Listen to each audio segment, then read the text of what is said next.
Hi hello welcome to Andhra Prabha. ఇవాళ BJP announce చేసిన first లిస్ట్లో దాదాపు అన్ని స్థానాలు ఊహించినవి ఉన్నాయి, కొన్ని ఊహించినవి ఉన్నాయి. అంత పెద్ద ఆశ్చర్యకరంగా అయితే ఏం కనిపించలేదు. ఊహించని పరిణామంగా చెప్పొచ్చు. అసలు ఎవరు ఎక్స్పెక్ట్ చేసిండ్రు కూడా. కానీ ఆంధ్రప్రభ దాదాపు 3 రోజుల క్రితమే ఈ విషయాన్ని అందరికన్నా ముందుగా, ఈవెన్ వాళ్ళకన్నా ముందుగా, ఆ అభ్యర్థి కన్నా ముందుగానే ఆంధ్రప్రభ ఈ విషయాన్ని చెప్పడం జరిగింది. అదేంటో కాదు, మాధవీలత కొంపెల్ల హైదరాబాద్ పార్లమెంట్ నుంచి ఈమె పోటీ చేయబోతున్న విషయాన్ని 3 రోజుల క్రితమే ఆంధ్రప్రభ మీకు చెప్పే ప్రయత్నం చేసింది. ఇప్పుడు బీజేపీ అనౌన్స్ చేసిన ఫస్ట్ లిస్ట్లో తెలంగాణలో అనౌన్స్ చేసిన 9 మంది అభ్యర్థుల జాబితాలో మాధవీలత కొంపెల్ల పేరు ఉండటం కూడా ఒక హైలైట్ పాయింట్గా చెప్పొచ్చు. అయితే ఏ రాజకీయ పార్టీ అయినా సరే తెలంగాణ పార్లమెంట్ ఎన్నికలకు వచ్చేప్పటికీ 16 స్థానాలుగానే పరిణామం తీసుకుంటారు. ఎందుకంటే 17వ స్థానం అయిన పార్లమెంట్, హైదరాబాద్ పార్లమెంట్ స్థానాన్ని దాదాపుగా ఎంఐఎంకే వదిలేస్తారని చెప్పచ్చు. ఎందుకంటే దాదాపుగా 34 సంవత్సరాల నుంచి, అంతకు ముందు నుంచి కూడా పార్లమెంట్, హైదరాబాద్ పార్లమెంట్పై ఓన్లీ ఎంఐఎం జెండా మాత్రమే రెపరెపలాడుతూ ఉంది. హైదరాబాద్ పార్లమెంట్ని ఎలాగైనా కైవసం చేసుకోవాలని బీజేపీ చేయని ప్రయత్నం లేదు.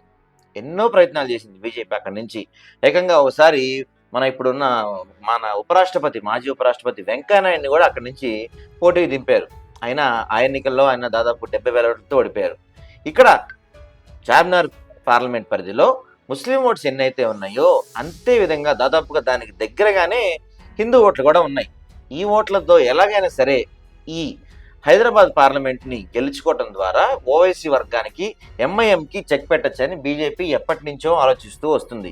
ఎంతోమంది అభ్యర్థులు మార్చింది, ఎన్నో ప్రయత్నాలు చేసింది. ఏం చేసినా కూడా హైదరాబాద్ పార్లమెంట్ అయితే బీజేపీకి ఒక అందం ద్రాక్షగానే మిగిలిపోయింది.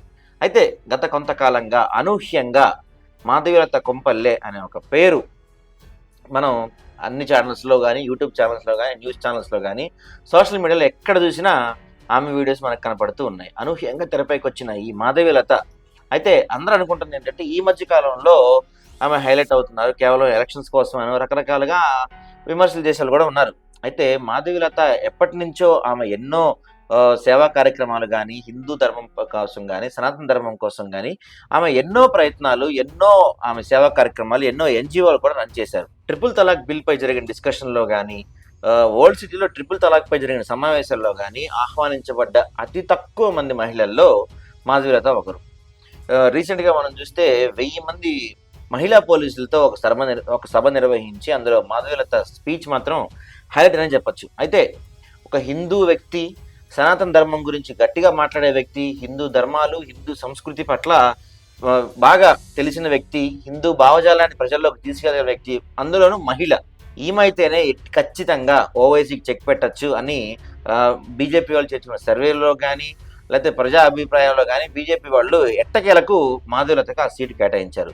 ఒకవేళ మాధవీలత కనుక ఆ సీటును కైవసం చేసుకోగలిగితే ఖచ్చితంగా బీజేపీ అధిష్టానం ఆమెకి ఊహించిన స్థాయిలో ఆమెకు బీజేపీ నుంచి గుర్తింపు దక్కే అవకాశం ఉంటుంది. అయితే అది అంత తేలికైన విషయం కాదనే ఒక వాదన కూడా ఉంది.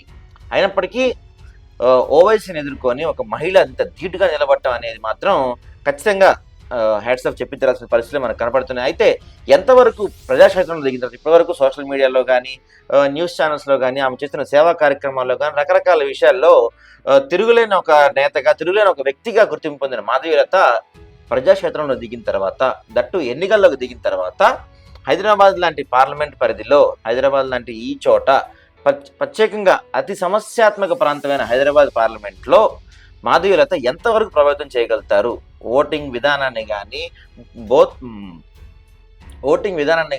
మేనేజ్మెంట్ కానీ, పోల్ మేనేజ్మెంట్ కానీ, హిందూ భావజాలాన్ని ప్రజల్లోకి తీసుకెళ్ళడం, ఆ భావజాలాన్ని ఓటుగా కన్వర్ట్ చేయడం, ఇవన్నీ ఎంతవరకు అవుతాయి అనేది మాత్రం ఒక $1 మిలియన్ క్వశ్చన్ గానే ఉంది. అయితే ఇదంతా పక్కన పెడితే అనూహ్యంగా ఎటువంటి పొలిటికల్ బ్యాక్డ్రాప్ లేకుండా, ఎటువంటి వెనకాల ఎటువంటి స్టార్ ఇమేజ్ లేకుండా ఒక సాధారణ మహిళగా వచ్చిన మాధవీలత మొదటి స్థానంలోనే, మొదటి బరిలోనే, మొదటి లిస్టులోనే ఆమె పేరు రావటం, అది కూడా హైదరాబాద్ లాంటి ఒక పార్లమెంట్ స్థానానికి ఓవైసీ లాంటి ఒక వ్యక్తి పైన పోటీ చేయడానికి ఆమె పేరు రావటం మాత్రం ఈరోజు ఈ లిస్టులో, తెలంగాణ అభ్యర్థులు ప్రకటించిన ఈ లిస్టులో ఒక షాకింగ్ విషయంగానే చెప్పొచ్చు. సో మొత్తం మీద లిస్టులో పేరైతే వచ్చింది కానీ ప్రజాక్షేత్రంలో నిలబడి ఓవైసీని ఎంతవరకు ఢీ కొడతారనేది మాత్రం రాజకీయ వర్గాల్లో జోరుగా చర్చలు అయితే జరుగుతూ ఉన్నాయి.